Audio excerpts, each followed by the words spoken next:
নমস্কাৰ তোমালোক সকলোকে স্বাগতম জনাইছো আসাম কেৰিয়াৰ পইণ্ট ইউটিউব চেনেলটোলৈ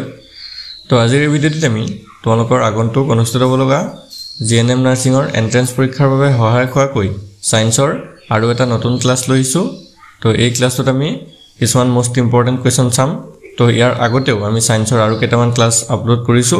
লগতে মেথছ আৰু ইংলিছৰ কিছুমান ক্লাছ আপলোড কৰিছো যদি তোমালোকে হেবোৰ চোৱা নাই তেনেহলে ডেসক্ৰিপচনত দিয়া লিংকৰ পৰা আগৰ ভিডিঅ'বোৰ চাই ল'ব পাৰিবা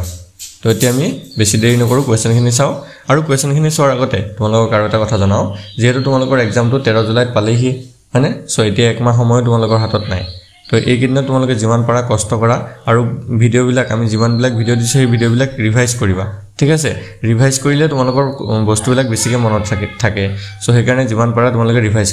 কৰিবা আমি আৰু ৰিভিজন ক্লাছবিলাক লৈ আনিম বাৰু এক্সামৰ আগত সো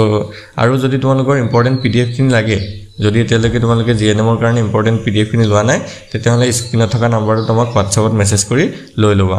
ঠিক আছে কেৱল 49ত তোমালোকক আমি গোটেইখিনি পিডিএফ দি দিম সায়েন্স মেথছ আৰু ইংলিছৰ পিডিএফ খিনি 49ত তোমালোকে পাই যাবাগে তো এতিয়া আমাক WhatsAppত মেছেজ কৰিবা সো এতিয়া দেৰি নকৰো কোৱেশ্চনখিনি চাও প্ৰথম কোৱেশ্চনটো কি দিছে চোৱা which of the following scientists first observed and found the laws of refraction তলৰ কোনজন বিজ্ঞানীয়ে প্ৰথমে বিৱৰ্তনৰ নিয়ম আৰু পৰ্যবেক্ষণ কৰিছিল আৰু বিচাৰি পাইছিল ঠিক আছে কোনজন বিজ্ঞানী আছিল যিজনে বিৱৰ্তনৰ নিয়মবিলাক প্ৰথমে পৰ্যবেক্ষণ কৰিছিল আৰু বিচাৰি পাইছিল সো এই কোৱেশ্চনবিলাক কিছুমান কোৱেশ্চন আমি আগৰ ক্লাছবিলাকতো আলোচনা কৰিছো তো যদি কাৰোবাৰ মনত থাকে যদি তোমালোকৰ কাৰোবাৰ মনত থাকে তোমালোকে কমেন্ট কৰিব পাৰা আনসাৰবোৰ ঠিক আছে সো এটো কোন হ'ব তেও হে সাইন্টিষ্টজন কোন আছিল তো তেও আছিল অপচন সি স্নেল ঠিক আছে উইলব্ৰড স্নেলে প্ৰথমে বিৱৰ্তনৰ নিয়মবিলাক পৰ্যবেক্ষণ কৰিছিল নেক্সট কোৱেশ্চন তো চোৱা formation of a shadow is due to the fact that তো যেতিয়া ছাঁ এটা গঠন হয় তেতিয়া সেই ছাঁ গঠন হোৱাৰ কাৰণটো কি হয় ঠিক আছে আমি যে ছাঁ দেখা পাওঁ ছাঁ গঠন হোৱাৰ মেইন কাৰণটো কি হয় ৰিজনটো কি হয় সো এটো হৈছে অপচন a light travels in straight line অৰ্থাৎ পোহৰে ৰৈখিকভাৱে গতি কৰে ঠিক আছে পোহৰটোৱে ৰৈখিকভাৱে গতি কৰে বাবে ছাঁ গঠন হয় নেক্সট কোৱেশ্চনটো হৈছে which of the following statement is correct তলৰ কোনটো উক্তি শুদ্ধ হয় সো কোনটো উক্তি শুদ্ধ হয় এনেকুৱাবিলাক কোৱেশ্চন কৰিব কাৰণে গোটেইকিটা অপচন ভালদৰে আমি পঢ়ি চাব লাগিব সো এটা যদি পঢ়িছে প্ৰথম অপচনটো দিয়া আছে প্ৰথম চন্দ্ৰত সম্পূৰ্ণ চন্দ্ৰগ্ৰহণ হয় দ্বিতীয়টো দিয়া আছে সম্পূৰ্ণ চন্দ্ৰগ্ৰহণ যিকোনো সময়তে হ'ব পাৰে তৃতীয়টো দিয়া আছে অৰ্ধচন্দ্ৰত সম্পূৰ্ণ চন্দ্ৰগ্ৰহণ হয় আৰু লাষ্টত দিয়া আছে পূৰ্ণিমাৰ দিনত সম্পূৰ্ণ চন্দ্ৰগ্ৰহণ হ'ব পাৰে সো এটো কোনটো হ'ব এটো হৈ যাবগে option D total lunar eclipse can occur on full moon অৰ্থাৎ পূৰ্ণিমাৰ দিনত সম্পূৰ্ণ চন্দ্ৰগ্ৰহণ হ'ব পাৰে ঠিক আছে এটো ইম্পৰ্টেন্ট কোৱেশ্চন হয় ভালকে মনত ৰাখি থবা নেক্সট চোৱা the rear view mirror used in a motor vehicle is motor গাড়ীত ব্যৱহাৰ কৰা rear view mirror টো কেনে ধৰণৰ মিৰৰ হয় সো আমি যে গাড়ী বাইক বা তেনেকুৱা ধৰণৰ ভেহিকল বিলাকত পিছফালে চোৱা দাপোন হিচাপে ব্যৱহাৰ কৰো সেই দাপোনখন কি হয় সো আমি আগৰ ক্লাছত এটো চাইছিলো মানে যদি কাৰোবাৰ মনত আছে তোমালোকে কমেন্ট কৰিব পাৰা ইয়াৰ আনসাৰটো কোনটো হ'ব কনকেভ হ'ব কনভেক্স হ'ব প্লেন হ'ব নে এটাও নহয় তো এটো যাব অপচন বি কনভেক্স ঠিক আছে অৰ্থাৎ আমি উত্তল দাপোন ব্যৱহাৰ কৰো ঠিক আছে অসমীয়াত উত্তল আৰু ইংলিছত হলে কনভেক্স মিৰৰ নেক্সট কোৱেশ্চনটো হৈছে the enzyme nitrate reductase has which of the element as is constituent nitrate reductase enzyme টোৰ গঠনকাৰী হিচাপে কোনটো মূল থাকে ঠিক আছে nitrate reductase enzyme টোৰ গঠনটো কোনটো মূল কৰে সো এটো হ'ব কি অপচন এ মলিবেডেনাম ঠিক আছে মলিবেডেনাম যেটো মূল আছে সেই মূলটোৱে nitrate reductase enzyme টো গঠন কৰে নেক্সট কোৱেশ্চন তো চোৱা the term halitosis denotes which among the following halitosis শব্দটোৰ তলৰ কোনটো বুজায় ঠিক আছে halitosis এ কোনটো বুজায় সো এটো হ'ব অপচন বি bad breath অৰ্থাৎ দুৰ্গন্ধক বুজায় next question which of the following drug is an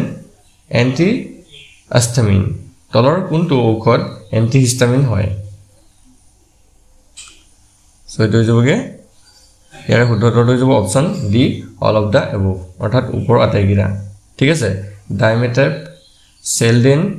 আৰু সিট্ৰিজেন এই আটাইকেইটাই এন্টিহিস্টামিন হয় নেক্সট কোৱেশ্চনটো হৈছে which part of the brain control body temperature hunger and thirst মগজুৰ কোনটো অংশই শৰীৰৰ উষ্ণতা ভোক আৰু পিয়াহ নিয়ন্ত্ৰণ কৰে সো শৰীৰৰ সেই পাৰ্টটো কোনটো হ'ব এটো হৈ যাব অপচন সি হাইপোথেলামাস ঠিক আছে মনত ৰাখি থবা আমাৰ যেটো হাইপোথেলামাস আছে সেই হাইপোথেলামাসটো উষ্ণতা নিয়ন্ত্ৰণ কৰে ভোক লগা নিয়ন্ত্ৰণ কৰে আৰু পিয়াহ যে লাগে পানী পিয়াহ লাগে সো সেইটো নিয়ন্ত্ৰণ কৰে নেক্সট কোৱেশ্চনটো হৈছে what is the primary function of red blood cells যেটো RBC বুলি কওঁ ঠিক আছে RBC বা লোহিত ৰক্ত কণিকাৰ প্ৰাথমিক কাম কি হয় তো ইয়াৰ কাৰেক্ট আনসাৰটো হ'ব অপচন বি কেৰিং অক্সিজেন অৰ্থাৎ অক্সিজেন বহন কৰা ঠিক আছে RBC ৰ মেইন কামটো হৈছে অক্সিজেন কঢ়িওৱা বা বহন কৰা নেক্সট কোৱেশ্চনটো হৈছে the smallest bone in the human body is the মানুহৰ শৰীৰৰ আটাইতকৈ সৰু হাড়টো কোনটো হয় আটাইতকৈ সৰু হাড়টো যদি সোধে সো এটো হৈ যাব অপচন সি স্টেপিছ ঠিক আছে স্টেপিছটো হৈছে আটাইতকৈ সৰু হাড় নেক্সট কোৱেশ্চনটো হৈছে which of the following is not a part of the human skeleton অৰ্থাৎ তলৰ কোনটো মানুহৰ কংকালৰ অংগ নহয় বা অংশ নহয় সো এটো হৈ যাব কি অপচন সি টেন্ডন ঠিক আছে টেন্ডন হৈছে এটা সংযোগী কলাহে এটো আমাৰ কংকাল বা আমাৰ যেটো স্কেলেটন আছে তাৰ পাৰ্ট হয় নেক্সট কোৱেশ্চনটো হৈছে what is the main function of the digestive system পাচন তন্ত্ৰৰ প্ৰধান কামটো কি হয় ঠিক আছে পাচন তন্ত্ৰৰ প্ৰধান কামটো কি হ'ব তো এটো যাব অপচন be breaking down food and absorbing nutrients পাচন তন্ত্ৰৰ কামটো কি হৈছে যে খাদ্যসমূহক কি কৰে সংশ্লেষণ কৰে আৰু আমাৰ যিবিলাক নিউট্ৰিয়েন্টস আছে বা খাদ্যৰ উপাদান আছে হেবিলাক শৰীৰে গ্ৰহণ কৰে নেক্সট কোৱেশ্চনটো হৈছে what is the largest organ in the human body মানুহৰ শৰীৰৰ আটাইতকৈ ডাঙৰ অংগ কোনটো হয় সো এটো আমি আগতে আলোচনা কৰিছো হয়নে ইয়াতে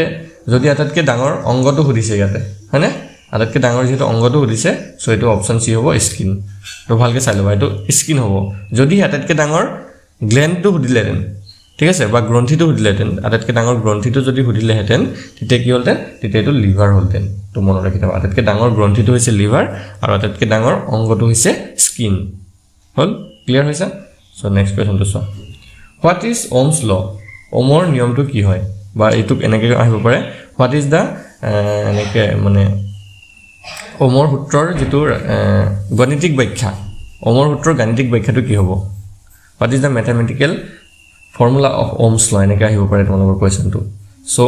ohm's law টো কি হয় এটো হৈ যাব অপচন এ v ইকুৱেল ir কি হ'ব v ইকুৱেল ir ইয়াতে v মানে হৈছে বিভৱ বেদ বা ভোল্টেজ বুলি ক'ব পাৰো i মানে হৈছে প্ৰবাহ বিদ্যুৎ প্ৰবাহ আৰু r মানে হৈছে ৰেজিস্ট্যান্স বা যেটো আমি ৰুট বুলি কোৱা হয় ঠিক আছে এইটো v equal ir ohm's law টো এটো হয় next question what is the name of the process by which the body removes waste products শৰীৰে যি প্ৰক্ৰিয়াৰ দ্বাৰা পেলনীয়া পদাৰ্থ আঁতৰাই তাৰ নামটো কি হয় তেজ আমাৰ শৰীৰত যিবিলাক অলাগতিয়াল পদাৰ্থ আছে হেবিলাক বাহিৰ কৰি দিয়ে আমি জানো শৌচ প্ৰস্ৰাৱ হিচাপে বা ঘাম হিচাপে সো সেই যেটো প্ৰসেস থাকে সেই প্ৰসেসটো কি বুলি কয় সো এটো কোৱা হ'ব option B এক্সক্ৰিশন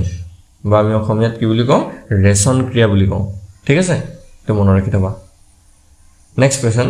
what is the primary function of respiratory system শ্বাস প্ৰশ্বাস তন্ত্ৰৰ প্ৰাথমিক কামটো কি হয়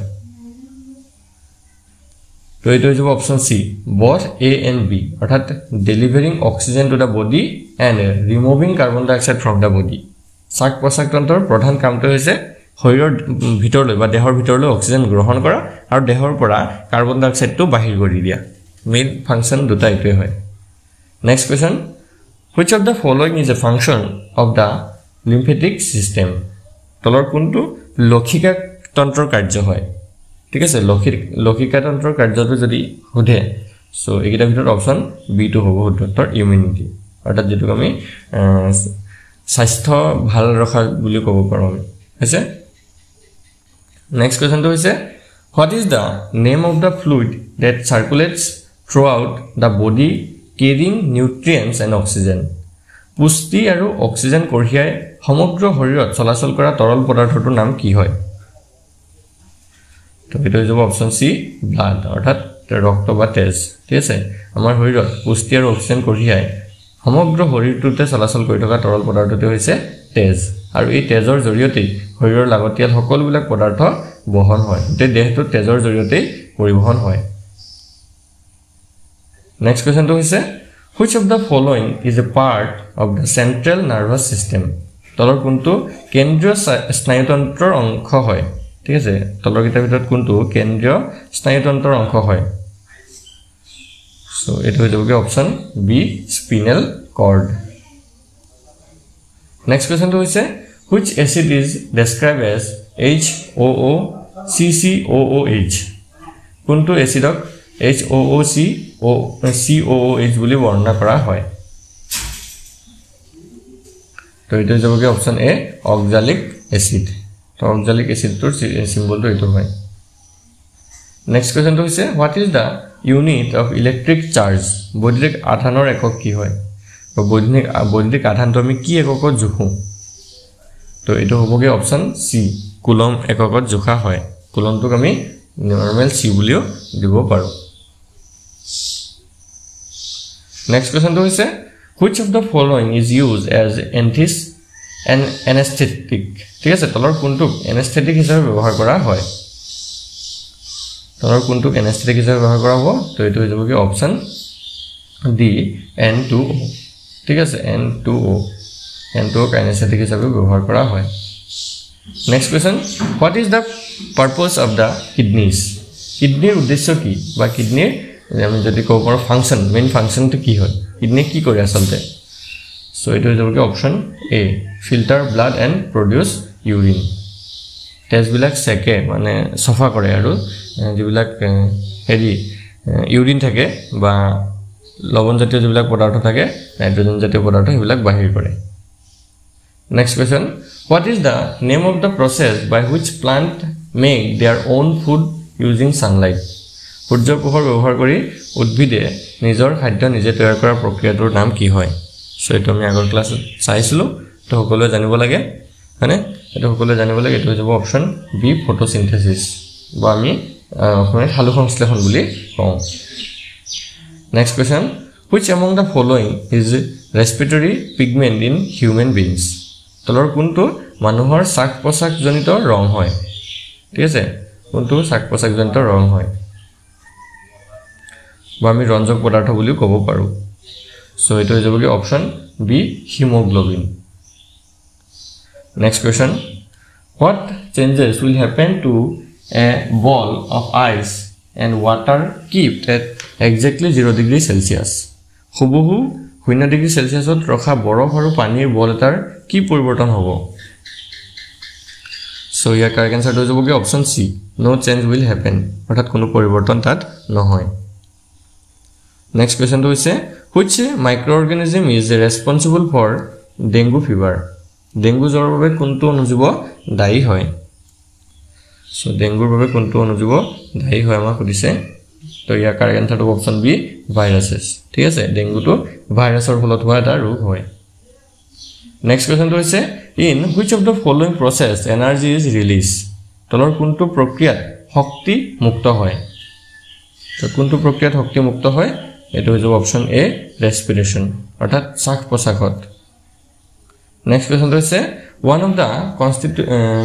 constitutes of tear gas is অৰ্থাৎ কন্দুৱা গেছ গঠন কৰা হল অৰ্থাৎ কন্দুৱা গেছটো কিহৰ দ্বাৰা গঠন হয় আমি এনেকৈ ক'ব পাৰো সো ইয়াৰ কাৰেক্ট আনসাৰটো হ'ব অপচন ডি ক্লোৰোপিস্ৰিন ঠিক আছে ক্লোৰোপিস্ৰিন নামৰ এটা পদাৰ্থৰ জৰিয়তে কন্দুৱা গেছ বনোৱা হয় গঠন হয় আজি ভিডিওৰ লাষ্ট কোৱেশ্চনটো হৈছে which one is a water soluble vitamin কোনটো পানীত দ্ৰৱীভূত ভিটামিন হয় তো ইয়াৰ ভিতৰত কোনটো পানীত দ্ৰৱীভূত ভিটামিন হ'ব সো এটো হৈ যাব অপচন বি ভিটামিন সি ঠিক আছে ভিটামিন সি টো পানীত দ্ৰৱীভূত ভিটামিন হয়